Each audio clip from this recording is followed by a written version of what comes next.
చేస్తాడైనా మళ్ళీ దివ్య దృష్టితో చూస్తే ఆ ఎదురుగా ఒక చెట్టు ఉంది, ఆ చెట్టు త్వరలో పాములాగా అయ్యాడనమాట.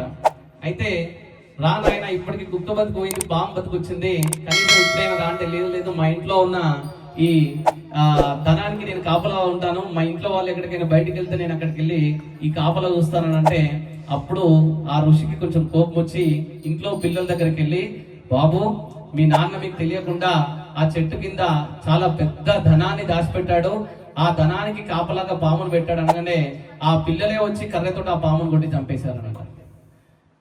అంటే మోక్షానికి పిలుస్తున్న సాధువు భగవంతుడు లాంటి వాడు.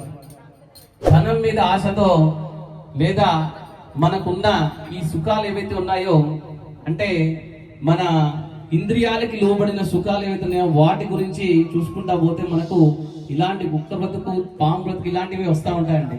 అలా కాకుండా డబ్బుని కొంచెం పక్కన పెట్టి, ఇంద్రియాలతో అనుభవించే సుఖాల్ని కొంచెం పక్కన పెట్టి భగవంతుడి నామాన్ని పలకాలి. అందులో శ్రీకృష్ణ పరమాత్మ నారాయణుడు చక్కగా గోవింద నామాన్ని ప్రతిసారి అవతారం ఎత్తిన ప్రతిసారి కూడా సంపాదించుకున్నాడు.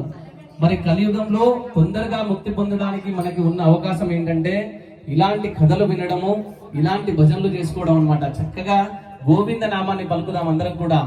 ఏడుకొండలవాడ వెంకటరమణ గోవింద.